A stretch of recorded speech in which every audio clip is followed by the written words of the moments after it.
you today? I'm good. I'm tired. I bet. Yeah, had a midnight show last night, so that's a little late for me at this stage of my life, but it was really fun. How was the audience in Toronto? I've always loved Toronto audiences. I really feel like Toronto was the first city to really kind of embrace me and my comedy outside of my home base of New York. So I've always had really fond feelings. I started coming up to Comedy Bar many years ago, and it's always been a great place for me. I did a special that wound up being on HBO, and it was very dark material, and I had been really struggling with it, and it was kind of tough to do and hit or miss, and then I did it at JFL Toronto, and that audience really responded well, and that was like a huge confidence boost, and I've just always loved coming up to Toronto. That's cool. Yeah. I think we appreciate that. Oh, please, it's a pleasure.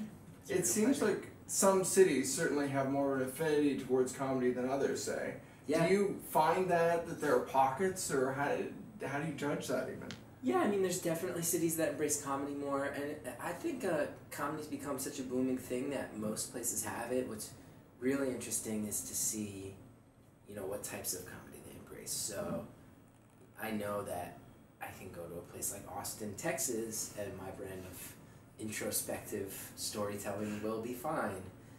But I've actually made a real point of trying to go to some cities that I think aren't necessarily known for having like a hipster neighborhood.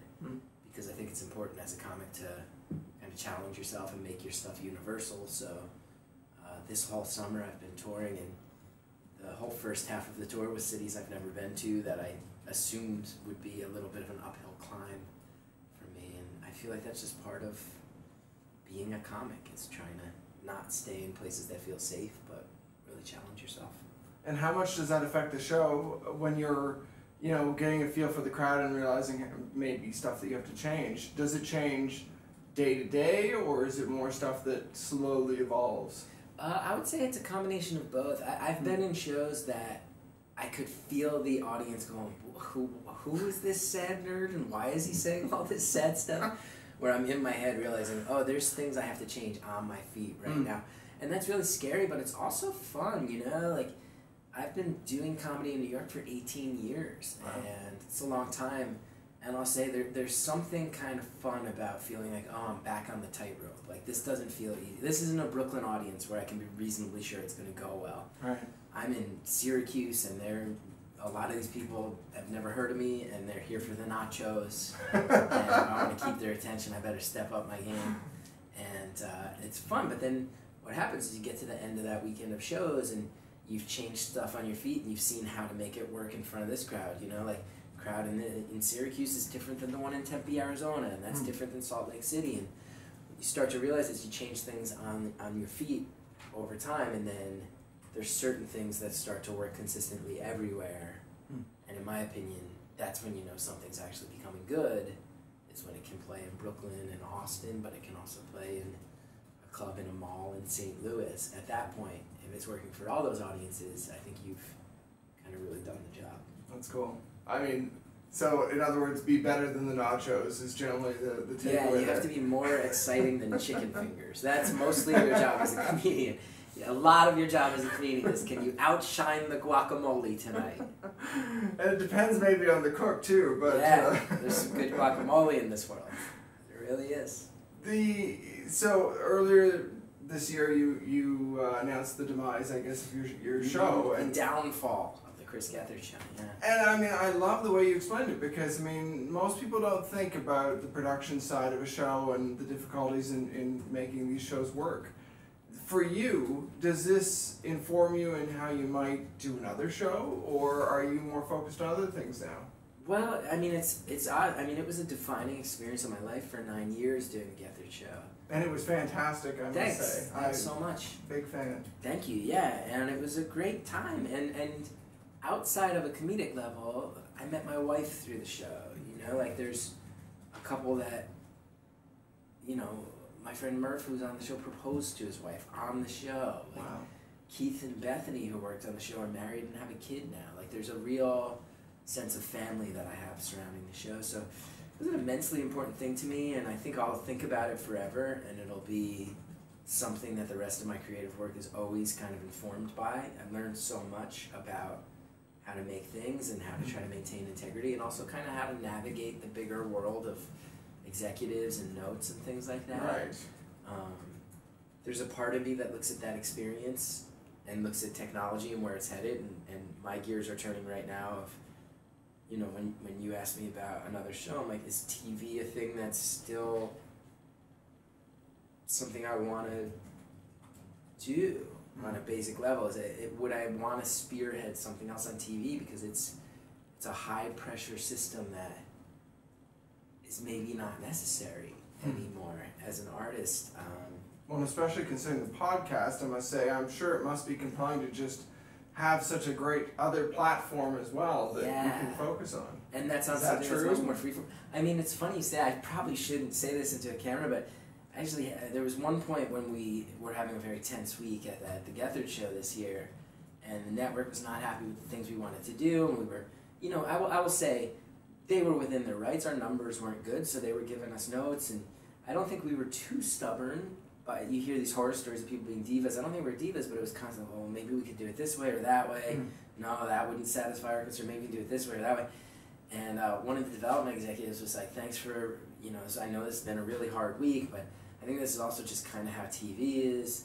And I offhandedly said to her, yeah, I know. That's why I don't know if I want to do TV anymore. And she was like, are we scaring you away from television, like a whole medium?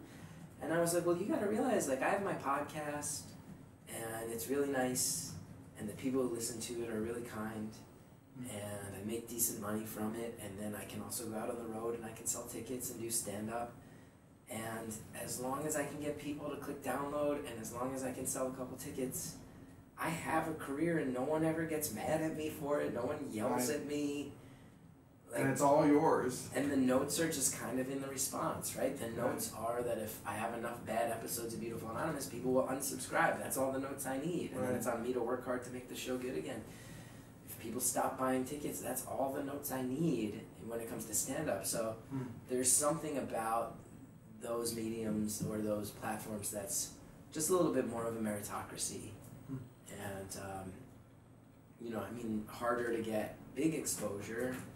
Not necessarily things that are as proud to make you a mainstream name as television would, but I don't know if that's necessarily a priority of mine anyway, so I've been doing a lot of soul searching in the aftermath of the Gethard show, and I don't quite know where it's going to land. One of the priorities I have, though, is I think there's a lot of young artists I see who maybe are equally experimental to where I was at in 2009, 10, 11, 12 when I was building my show. And I'd really like to use any platform I might have to try to help them out. Like I do feel like my work has gotten a little calmer and less weird over the past few years. And I'm also 38 and married now. But I do look at all the other younger weirdos and I'm like, I think I would love to help. So I'm trying to figure out how to do that. That's cool. Yeah.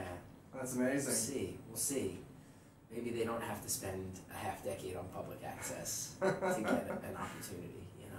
Well, what about opportunities like Broad City? Because the love for that show and all of you on it is amazing. I was at Hannibal's show last night and people were, you know, cheering wildly for that show and him on it, everyone on it. So what's that kind of opportunity like for you? I love it. It's so cool. Abby and Alana have been friends of mine. I actually taught both of them in improv classes. That's how I met both of them back in the day. And I didn't know that. It's so cool to see what they've built. It was so cool to be a part of it. Doing character acting parts like that, and The Office, that's another one where people always come up. I was in 2 episodes of The Office and people come up to me on the streets. And I will tell you, being a character actor in someone else's project where you're not the one getting notes, I would love to do more of that moving forward. And I feel like I'm primed and ready to play like a sad sack scientist, to play like a put-upon guy who works in an office. I feel like there's all sorts of character, especially as my hairline's really starting to go more and more. I feel like there's a lot of things that I'm primed and ready to just play your 3-line part in a 3-episode guest role, and that would be so sweet. I'd be so ready for that at this stage of my career. Well, thank you very much for the time, and thank you. I have to say thank you for the podcast because I love the format. I love what you do with it, and it's fascinating to see where you take it each episode. So that's super nice. Thank you so much.